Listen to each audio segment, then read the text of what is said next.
नमस्कार, मैं हूं डॉक्टर प्रसून। मिडिल ईस्ट में शनिवार तड़के इजरायल ने ईरान पर ताबड़तोड़ हमला करके बदला ले लिया। इजरायली सेना के अनुसार ईरान के कई सैन्य ठिकानों और तेहरान के आसपास के शहरों में जमकर बम बरसाए गए। मीडिया रिपोर्ट्स के मुताबिक ईरान पर हमला करने के लिए इजरायल ने 100 से अधिक फाइटर जेट का इस्तेमाल किया। आईडीएफ अधिकारियों ने कहा कि ईरान पर बम बरसाने वाले सभी फाइटर प्लेन सुरक्षित बेस पर लौट आए। जिस ऑपरेशन के तहत इजरायल ने ईरान पर हमला किया उसका कोड नेम डेज ऑफ रिपिटेंस यानी पश्चाताप के 10 दिन दिया गया।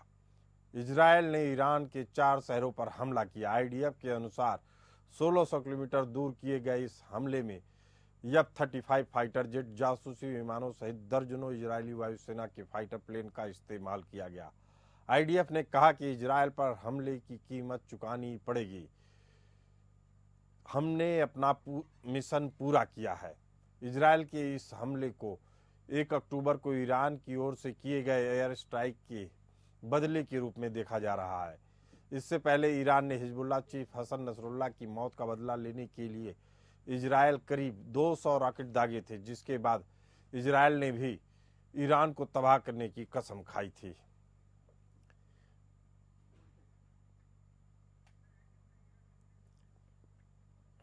आपको बता दें कि शनिवार की रात से शुरू हुआ और यह तड़के आज सुबह तक चलता रहा हमला। सुबह 5 बजे तक ये हमला चलता रहा और बताया जा रहा है ईरान के कई सामरिक अड्डे, 20 से ज़्यादा सामरिक अड्डे पूरी तरीके से तहस नहस हो गए हैं। ईरान को बड़ा झटका लगा है और ईरान इस एयर स्ट्राइक को मान रहा है कि उसके ऊपर हमला हुआ है और वह बदला लेगा, ऐसा बताया जा रहा है। हालांकि विशेषज्ञों की बात माने तो माना जा रहा है कि ईरान इस हमले के बाद अब शायद कोई ऐसी बड़ी कार्रवाई न करे जिससे युद्ध और भड़के, क्योंकि ईरान को अपनी कमजोरियों का एहसास है। ईरान केवल यह दिखाना चाहता है कि वह डरता नहीं, अपने लोगों के बीच में मनोबल बढ़ाए रखना चाहता है। लेकिन इन हमलों ने एक बार साबित कर दिया है कि इजरायल उन देशों को भी माफ नहीं करता है जो उसके देश में आतंकवाद फैलाते हैं। आपको बता दें कि हमास और हिजबुल्लाह दोनों आतंकवादी संगठनों को ईरान का पूरा समर्थन मिलता रहा है। हिजबुल्लाह का शिया गुट पूरी तरीके से ईरानी सरकार पर ही निर्भर है और यह समर्थन इस तरह का है कि इस हिजबुल्लाह गुट का लेबनान में पूरी तरीके से नियंत्रण होता रहा है अब तक। लेकिन अब इजरायल के हमले के बाद यह परिस्थितियां बदल गई हैं। ईरान दहल गया है, इजरायल चिघाड़ रहा है। इजरायल ने साफ कर दिया है कि उसकी अगर एक भी नागरिक को छुआ गया या उसकी हत्या होती है तो उस पूरे देश को इसकी कीमत चुकानी पड़ेगी। लाउड एंड क्लियर है ये बात।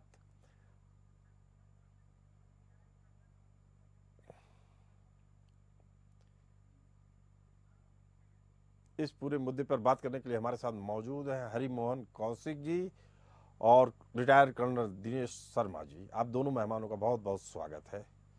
पहला सवाल हरिमोहन कौशिक जी आपसे, जो परिस्थितियां देख रहे हैं इसके बाद भी लग रहा है कि ईरान चुप रहने वाला नहीं है, उसकी धमकी को कैसे लिया जाए? सर, मुझे इसकी धमकी से ज्यादा इम्पोर्टेंट ये लग रहा है कि ईरान को इजराइल घसीट के इस वॉर में खींच के लाना चाहता है कि ईरान भाई कुछ तो हमला कर ताकि तुझे मैं अच्छे से धोऊं। और अमेरिका भी चाहता है कि अब ईरान इस लड़ाई में एंट्री करे। मेरा अपना ओपिनियन है, क्योंकि अगर ईरान इस लड़ाई में एंट्री करता है तो ये बिल्कुल ऐसा ही होगा जैसे जो brain behind all the mess in middle east है, उस ब्रेन को डायरेक्ट अटैक किया जाए और कैसे भी करके खामेनेई रेजिम को उखाड़कर फेंका जाए। क्योंकि ये सब जानते हैं कि ईरान अगर इस लड़ाई के अंदर एंटर करता है तो जो इकोनॉमिक क्राइसिस ईरान में है वो एक जिसे कहते हैं ब्लास्टिंग सिचुएशन में पहुंचेगा। जो अभी तक कंडीशन ईरान की खराब है वो और ज्यादा खराब होंगी, बर्बादी की तरफ पहुंचेंगी, तो जनता भड़केगी। मेरा ऐसा मानना है कि अगर जनता भड़कती है और खामेनी रजीम के पीछे खड़ी होती है, तो ऐसे में जिस तरीके से नसरल्ला को, हिनिये को, इन सबको मारा, ऐसे में अगर खामेनी भी खत्म हो जाता है, चाहे जनता ही उखाड़ के फेंक दे जैसे कि सद्दाम हुसैन के अगेंस्ट किया गया या शेख हसीना के अगेंस्ट किया गया, या फिर जनता की जगह अमेरिका या इजराइल के ही कई अटैक्स के अंदर मारा जाए और वहां पर एक रजीम चेंज होता है, जिससे क्या होगा, इन सब की पैटर्निंग खत्म हो जाएगी, चाहे हमास हुआ, हिजबुल्लाह हुआ और हुतीज हुए और जो सीरिया इराक के अंदर बाकी ऑर्गेनाइजेशंस बैठे वो। तो मुझे ऐसा लगता है कि ईरान को किसी भी तरीके से इस वॉर में घसीटने का एक स्टंट है, और यही स्टंट है, रीजन लेकिन ईरान फुल फ्लेजेड हमला नहीं कर रहा। ऐसा last line, Iran full fledged हमला ना करके वो सिर्फ रिटेलिएटरी एक्शन करके चुप बैठ गया। और यहाँ क्योंकि ब्रिक्स अभी खत्म हुआ है, तो ब्रिक्स के बाद ये हमला कहीं और इशारा भी कर रहा है कि अमेरिका जो है वो चाइना और रशिया को भी मजबूर कर रहा है, या ईरान को ये मैसेज, दुनिया को मैसेज देने की कोशिश कर रहा है कि रशिया और चाइना बस बैठ के बातें करने वाले हैं, असलियत में तुम्हारे साथ नहीं आएंगे अगर आपके साथ प्रॉब्लम आए। ये आपने बड़ी बात कही कि एक मैसेज देने की कोशिश की जा रही है कि रसिया और चीन को इस वार से दूर ही रहना होगा। अगर आप चाहते हैं ईरान का समर्थन करना तो खुल के आइए। क्या इसे एक वर्ल्ड वार की शुरुआत माना जा सकता है अगर कोई दखल देता है चीन या रसिया? हरिमोहन जी। जी सर, देखिए मेरा मानना ये है, हालांकि इसमें सबका अपना अपना ओपिनियन है, मेरा अपना मानना है कि जिस दिन फरवरी 2022 के अंदर रशिया ने यूक्रेन पर अटैक किया और अमेरिका और पूरा यूरोप यूक्रेन के पीछे आकर खड़ा हो गया और चाइना ने अपनी एक पोजीशन जो है वो पीछे से रशिया को सपोर्ट करने की, खासकर इकोनॉमिक सपोर्ट करने की जो बनाए रखी, इंडिया ने अपनी पोजीशन न्यूट्रल बनाए रखी, तो उससे दुनिया में साफ तौर पर नजर आ गया कि हाँ भाई, वर्ल्ड वॉर या कम से कम बिगनिंग ऑफ वर्ल्ड वॉर ना कहें तो प्रील्यूड ऑफ वर्ल्ड वॉर की फॉर्म में स्टार्ट। लेकिन जैसे ही सितंबर 2023 में G20 मीटिंग होती है और IMEC का डिक्लेरेशन होता है और 7 अगस्त को वो शुरुआत होती है, मतलब 7 अगस्त को इजराइल पर अटैक होता है, तो सर मुझे ये भरोसा हो गया कि फरवरी में जो था वो वर्ल्ड वॉर की बिगिनिंग थी, उसका नेक्स्ट स्टेज ये इजराइल हमास हुआ, उसका नेक्स्ट स्टेज जो है वो ईरान वर्सेस इजराइल, उसका नेक्स्ट स्टेज। हाँ, बहुत से ये कह रहे हैं कि अगर ईरान के साथ अमेरिका इजराइल की लड़ाई होती है और अमेरिका इजराइल के पीछे खड़ा हो जाता है और रशिया और चाइना ईरान के पीछे खड़े हो जाते हैं और ये लड़ाई लंबी चलती है, इसे वर्ल्ड वॉर मानेंगे, वर्ल्ड वॉर 3, तो मैं उसको डिनाई नहीं कर सकता। लेकिन मेरा अपना ओपिनियन ये है कि world war, we are in the age of world war, जिसमें दो धड़े दिखाई दे रहे हैं, न्यूट्रल कंट्रीज भले ही हैं लेकिन दो धड़े साफ दिखाई दे रहे हैं। जी, हमारे साथ मौजूद हैं रिटायर्ड कर्नल दिनेश शर्मा जी। शर्मा जी, आपका स्वागत है। शर्मा जी, आपने बात सुनी, हरिमोहन कौशिक जी बेहद अहम बात कह रहे हैं कि हम युद्ध के दौर में जी रहे हैं और अगर रसिया या चाइना की बात करें और आता है तो यह युद्ध और बढ़ेगा। क्या हम ये मान सकते हैं कि ऑलरेडी ये लोग युद्ध के दौर से गुजर रहे हैं? चूंकि जिस तरीके से हरिमोहन कौशिक जी ने बताया कि रूस ऑलरेडी यूक्रेन से युद्ध लड़ रहा है, यूक्रेन के पीछे पूरी अमेरिकी नाटो सेना है जो उसको कहीं ना कहीं मदद मुहैया करवा रही है। कई ऐसे वायरल वीडियोज भी आए जिसमें रसिया के सैनिकों ने उन सैनिकों को पकड़ा हुआ है जो नाटो सैनिक के तौर पे जाने जाते हैं। इससे क्या पूरा माहौल आने वाले 6 महीने और क्रूशियल होने वाले हैं? दिनेश जी। डॉक्टर साहब नमस्कार। डॉक्टर साहब, आपको मेरी आवाज सुनाई दे रही है? जी, आपकी आवाज आ रही है जी। हाँ, देखिए डॉक्टर साहब, जो आपका प्रश्न है कि क्या हम वर्ल्ड वार की स्थिति में रह रहे हैं, देखिए ऐसा है कि 79 के बाद, ईरान रिवॉल्यूशन के बाद, और दूसरा ये अमेरिका का जो इराक के अंदर दखलंदाजी की और बाकी एक दो देशों में जैसे सीरिया के अंदर SDF को ये सपोर्ट कर रहे हैं, तो धीरे धीरे जो मिडिल ईस्ट के अंदर है वो आज की तारीख में अमेरिका का इन्फ्लुएंस खत्म हो रहा है। एक वैक्यूम क्रिएट हो गया अमेरिका के वहां से निकल जाने में। अभी के हालात में वो जो डायरेक्टली सपोर्ट कर रहा है वो इजराइल को कर रहा है, क्योंकि उसकी खुद की घरेलू स्थिति भी उसे कंपेल करती है कि वो इजराइल को सपोर्ट करे। अब ये जो वैक्यूम क्रिएट हुआ है अमेरिका के मिडिल ईस्ट का इन्फ्लुएंस कम होने को, इस वैक्यूम को भरने के लिए जो है रशिया और चाइना जो है वो तैयारी कर रहे हैं या कोशिश कर रहे हैं। अभी जैसे कौशिक साहब बता रहे थे कि जो अभी ब्रिक्स का सम्मेलन हुआ है तो ईरान जो है वो उसका हिस्सा बन गया है, और इस सम्मेलन के दौरान जो है जो बातें खबरें निकल कर आ रही हैं, रशिया और चाइना ने कहा है कि हम आपके साथ व्यापारिक रिश्ते और ज्यादा मजबूत करना चाहते हैं। तो एक प्रकार से ईरान को एक मॉरल सपोर्ट जो है वो ब्रिक्स देशों के सम्मेलन में शामिल होने से उसको मिल गई है। लेकिन अभी के जो हालात हैं, ईरान, मेरा मानना है कि ईरान चुप नहीं बैठेगा। वो चाहे डायरेक्टली रिटेलिएट करे, जहां अपनी प्रॉक्सीज के थ्रू इजराइल के ऊपर और ज्यादा हमले करे, लेकिन ईरान चुप नहीं बैठने वाला है, क्योंकि ईरान के अंदर की जो इकोनॉमिक हालत है वो बहुत ज्यादा खराब है। वहां पे अमीर और गरीब की खाई जो है बहुत बड़ी हुई है। लोग जो है बहुत बुरी तरह से परेशान हैं, जो एक्चुअली में जो है लोग डरे हुए हैं इस ईरान और इजराइल के वॉर से। ईरान को ये भी खतरा है कि अगर वो अपनी होम कंस्टिट्यूएंसी के अंदर अपने आप को स्ट्रॉन्ग नहीं दिखाता तो वहां पर बड़े अच्छे ब्राइट चांसेस हैं कि वहां पे किसी प्रकार का रिवोल्ट हो सकता है।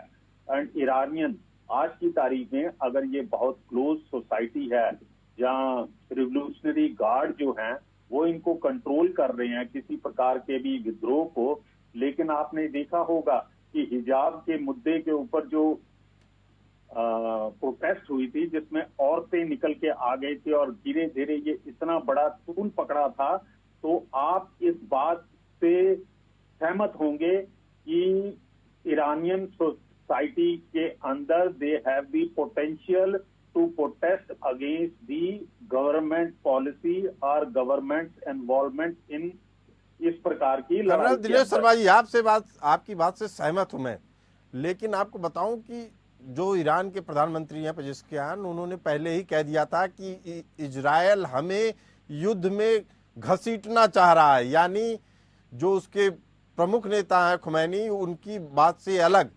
प्रधानमंत्री का साफ कहना था कि हम इजरायल के साथ युद्ध नहीं चाहते हैं। हरिमोहन कौशिक जी ने बड़ी उचित बात कही कि इजरायल चाहता है कि आप हमारे साथ युद्ध करिए।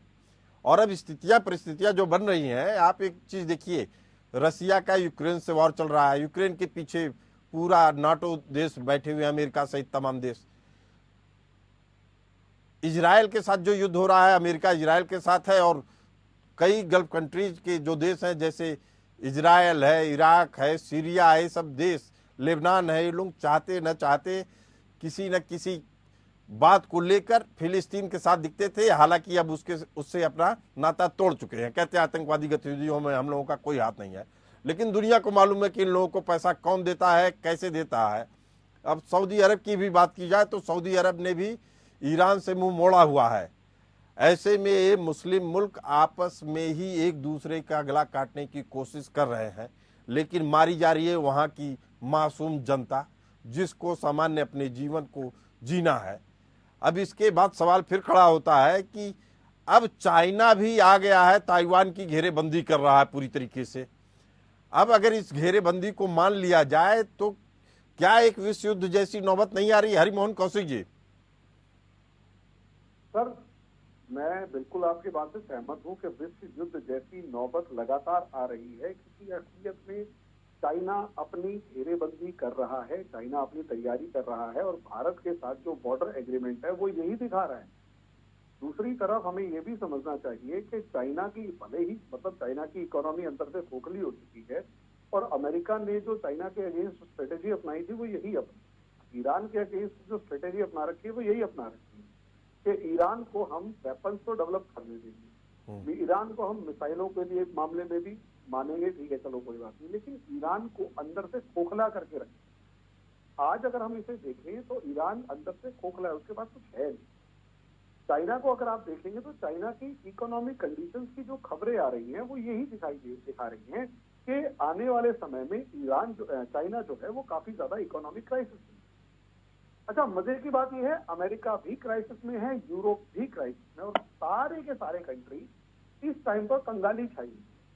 सिर्फ दो कंट्रीज को छोड़कर, एक रशिया जिसके पास एक अच्छा खासा रिजर्व जो है वो दोबारा से इकट्ठे हो गए और वॉर इकोनॉमी को डेवलप कर चुका है, और दूसरा इंडिया जो पूरी कोशिश कर रहा है कि इस वॉर में एंटर ना। लेकिन मुझे ये समझ में नहीं आ रहा, चाइना अपनी घेरेबंदी या अपनी तैयारी कर रहा है, लेकिन किसके साथ मिलकर? बड़ी बड़ी लड़ाइयां दोस्तों के दम पर लड़ी जाती। मैं चाइना के दोस्त गिनने की कोशिश कर रहा था तो मुझे नॉर्थ कोरिया से ज्यादा कोई लगा नहीं, मुझे ईरान से ज्यादा कोई लगा नहीं। बाकी जो छोटे छोटे देश हैं वो साउथ अफ्रीका के, अमेरिका के अंदर है। कोई भी ऐसा देश मजबूत नहीं है जो चाइना के नाम पर कम से कम लड़ने के लिए तैयार हो जाए, ईरान को छोड़कर। तो अगर वर्ल्ड वॉर की बात करें तो मुझे ऐसा एक्सेस बनता हुआ नजर आ रहा है जैसे सेकेंड वर्ल्ड वॉर में था, जिसके अंदर किसी भी दो देशों की बॉर्डर आपस में मैच नहीं करते और भानुमति के कुंबे की तरह हैं, सबके इंटरेस्ट अलग हैं, सबके सारे के सारे अपनी अपनी लड़ाइयां अलग अलग जगह पर लड़ेंगे। उससे एक फायदा ये जरूर होगा कि सारी जो दूसरी फोर्सेज है वो इकट्ठी आकर नहीं लड़ पाएंगी, यानी अमेरिका और वेस्ट। लेकिन ये भी साफ बात है कि ये सारे भी एक दूसरे को मदद नहीं कर पाएंगे। यानी अगर छोटा सा भी मैनेजमेंट किया जाए तो चाइना और ईरान के बीच में कोई कॉम्बिनेशन नहीं है तो वो एक दूसरे का साथ दे ही नहीं सकते। इसी तरीके से अगर आप देखेंगे तो वेनेजुएला से लेकर क्यूबा से लेकर कुछ कंट्रीज हैं जो साथ में नहीं है। अब नॉर्थ कोरिया सब 30-13 में बहुत ज्यादा काउंट नहीं होता।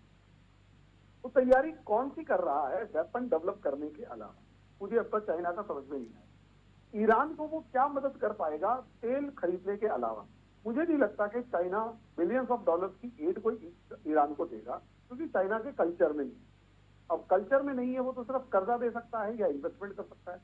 अब कर्जा देगा तो वापस भी लेना पड़ेगा, अब कितना लेगा? तेल खरीद सकता है, वो कितना खरीदेगा? और एक बार अगर ऑयल डिपो उड़ा दिए गए तो चाइना ने वैसे भी इसके साथ ट्रेड करना बंद कर देना है। तो मैं हालांकि अमेरिका वाली स्ट्रेटेजी तो समझ पा रहा हूँ कि अमेरिका किस तरफ बढ़ रहा है। मुझे अब तक चाइना और ईरान की वो समझ में नहीं आया कि किस मजबूती के साथ वो एक दूसरे का साथ दे पाएंगे या कोई प्रॉपर एक्सेस बना हरिमोहन कौशिक जी, मुझे लगता है कि चाइना उलझाए रखना चाहता है अमेरिका को यूक्रेन में, ईरान में, और अगर पूरी तरीके से अमेरिका उलझता है तो ताइवान पे अधिकार जताना चीन के लिए ज़्यादा आसान होगा। और जो आर्मी के साथ डिसएंगेजमेंट का प्रोग्राम चल रहा है भारत के साथ, मुझे लगता है अपनी सेनाएं यहाँ से निकाल के ताइवान के हिस्से पे फोकस करने में इनको ज़्यादा मदद मिलेगी। कर्नल दिनेश शर्मा हमारे साथ मौजूद हैं। कर्नल दिनेश, आपको क्या लगता है पाकिस्तान भी इस माहौल में बेनकाब हो गया है? चूंकि उसने कहा था कि जो परमाणु बम का विस्फोट हमने किया है वह इस्लामिक परमाणु बम है, इस्लामिक देशों के काम में आएगा। फिलिस्तीन बेहाल हो गया, लेबनान बेहाली की कगार पे पहुंच चुका है, अब ईरान की बारी शुरू हो चुकी है। इसका इस्लामिक परमाणु बम कब फोड़ा जाएगा? डॉक्टर साहब, पाकिस्तान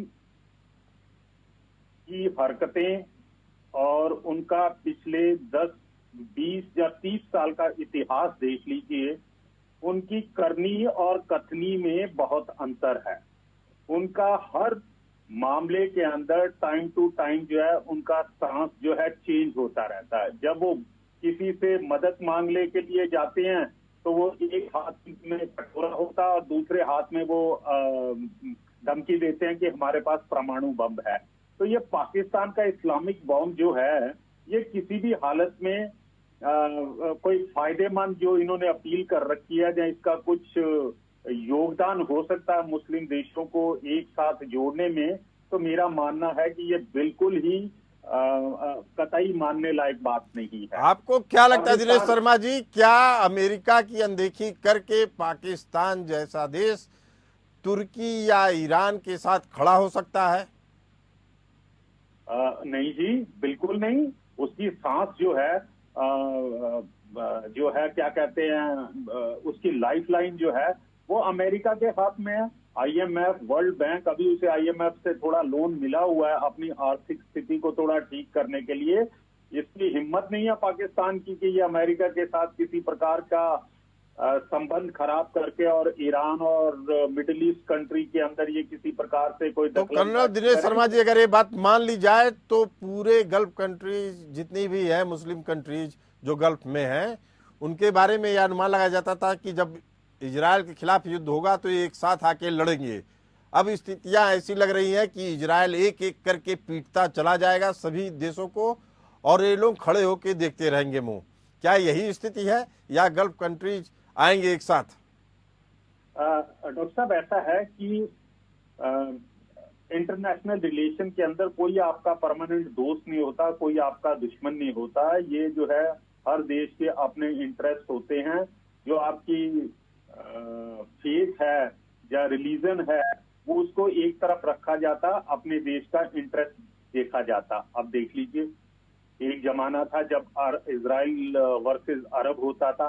अब आप आज की यथास्थिति देखिए, इजिप्ट के साथ उसकी संधि है, अच्छे संबंध है, जॉर्डन के साथ उसके अच्छे संबंध हैं, और सऊदी अरेबिया के साथ संबंध तकरीबन बनने वाले थे, जहाँ मतलब होने वाले थे। ये बीच में थोड़े दिनों के लिए इनकी जो है संबंध जो है रुक गए हैं। किसी भी हालत में गल्फ कंट्री एक साथ नहीं आएंगे इजराइल के खिलाफ। यस, डिप्लोमेटिक स्टेटमेंट, भाषण, स्टेटमेंटें दी जाएंगी, लेकिन फिजिकली अगर आप कहें कि ये सब देश मिलके और इजराइल के ऊपर हमला करेंगे तो ये नेक्स्ट टू इम्पॉसिबल है डॉक्टर साहब। जी, हरिमोहन कौशिक जी, क्या इस पूरे युद्ध के दौरान ईरान एकदम अलग थलग पड़ जाएगा, अकेला पड़ेगा, या उसको किसी भी देश का समर्थन मिल सकता है, समर्थन ऐसा कि उसके लिए दूसरे देश अपनी सेनाओं को भेजें? सर देखिए, इस चीज को तो हमें भूल जाना चाहिए कि ईरान के पीछे किसी भी तरीके से किसी देश की सेना आएगी। हो सकता है बीच में एक बार तालिबान ने कहा था कि हम इजराइल के खिलाफ जिहाद करेंगे समथिंग, तो कुछ लड़ाके ईरान अफगानिस्तान या तालिबान की तरफ से आ जाए। वो भी कुछ गारंटी नहीं है, क्योंकि तालिबान का पूरा कंट्रोल जो है इस टाइम पर अमेरिका के हाथ में है इनडायरेक्टली। क्योंकि दोहा से जिस तरीके से तालिबान चलता है, वहां पर से कोई ऐसा कोई मतलब सिग्नल नहीं दिखाई दे रहा कि वो ईरान के साथ खड़े। कतर, सर कतर एक जिसे कहते हैं डीलर की फॉर्म में इस टाइम पर काम कर रहा है। वो सिर्फ बिचौलियापन करता है कि भाई इधर की बात उधर, उधर की बात इधर, और सारे मेरे यहाँ से एक डील कर लो, मेरी इकोनॉमी चलती है। पाकिस्तान के बारे में सर ने बता ही दिया कि पाकिस्तान किसी काम का नहीं है, बतौलेबाजी करता है। अरब कंट्रीज कभी भी ईरान के पीछे जाकर नहीं खड़ी। असलियत में अरब वर्सेस इजराइल वॉर खत्म ही इस वजह से हुआ क्योंकि ईरान की उसमें एंट्री हो गई थी, और ईरान वर्सेस अरब वर्ल्ड पहले से चल रहा। जब ईरान इजराइल से लड़ने लगा था तो उसके बाद अरब वर्ल्ड ने अपने पैर पीछे खींचने शुरू कर दिए कि भाई अब हम यहाँ बीच में बोलेंगे ही नहीं, ईरान और इजराइल दोनों आपस में लड़ते हैं। क्योंकि अगर इजराइल के पीछे खड़े होते हैं और इजराइल की सॉरी अगर ये ईरान के पीछे खड़े होते हैं और ईरान की पोजीशन मजबूत होती है, तो आगे आने वाले टाइम में पूरे एरिया में जो है, पूरे अरब वर्ल्ड, ना सिर्फ पूरे अरब वर्ल्ड, इस्लामिक वर्ल्ड के अंदर ईरान जो है वो डोमिनेट कर जाएगा। हरिमोहन जी, जल्दी से एक सवाल पूछना चाहता हूं आपसे कि ईरान का दांव उल्टा पड़ गया। ईरान भी पाकिस्तान की तरीके से छद्म युद्ध कर रहा था इजराइल के साथ। ईरान को कभी लगा नहीं होगा कि इजराइल उसके दहलीज तक पहुंच जाएगा। वो ऐसे ही खेल खेलता रहेगा हमास और हिजबुल्लाह के जरिए, और इजराइल कभी सीधा हमला नहीं करेगा। क्या यह दांव उलट गया? तब ये दांव एक्सपेक्टेड था, बस ये कैलकुलेटेड रिस्क जो था उसकी कैलकुलेशन का लास्ट फेज आ चुका है। क्योंकि इजराइल या अमेरिका कभी भी चाहेंगे कि जिस दिन उनके लिए ईरान की यूटिलिटी खत्म हो गई है वो उसको खत्म कर देंगे, और वो दिन अब आ चुका है अगले कुछ महीनों के। एक्सपेक्टेड था, बस ये है कि ईरान जो है उस चीज को मानने के लिए तैयार नहीं। एक कोई भी न्यूट्रल बंदा वो चाहेगा कि आज या नहीं तो कल इनसे सीधी सीधी लड़ाई होगी जिस दिन इंटरेस्ट खत्म हो जाए। ईरान ये मानने को तैयार नहीं था, इसलिए ईरान इस चीज को भापता तब तक देर हो चुकी थी। और आज हालात ये हैं कि ईरान उस लड़ाई से भागता हुआ था, दिखाई दे रहा है, बच के निकलता हुआ दिख रहा है हरिमोहन कौशिक जी। लेकिन क्या अब यह लड़ाई थमेगी या अभी और भड़केगी? आपका क्या आकलन है? सर ये अभी लंबी चलेगी प्रॉक्सी वॉर के फॉर्म में, यानी इजराइल हिजबुल्लाह के अंदर वो लेबनान के अंदर घुस चुका है तो वहां प्रॉक्सी वॉर की फॉर्म में लड़ेंगे। सीरिया के अंदर अभी घुसने की तैयारी कर रहे हैं, बस इंफ्रास्ट्रक्चर को खत्म कर रहे हैं। तो इस वॉर के अगर आप फेजेस को देखोगे, पहले हमास, फिर हिजबुल्लाह, फिर सीरिया, फिर इराक, फिर ईरान, तब तक क्या होगा, एक लड़ाई में अगली लड़ाई वाले जितने कमांडर्स हैं उनको खत्म किया जाएगा और धीरे धीरे ईरान तक आए। और इसमें अभी लगभग 1-2 साल लगेगी, लेकिन होगा जरूर। और ईरान अपने ही दुष्चक्र में फंस चुका है। नफरत की आग खुद को जलाती है। ये बात ईरान को जानना चाहिए था। आप दोनों मेहमानों ने अपनी जानकारी शेयर की हमारे दर्शकों के साथ। आप दोनों का बहुत बहुत धन्यवाद। फिलहाल इस चर्चा में इतना ही। हमें दीजिए इजाजत। चलते रहिए एपीएन न्यूज के साथ।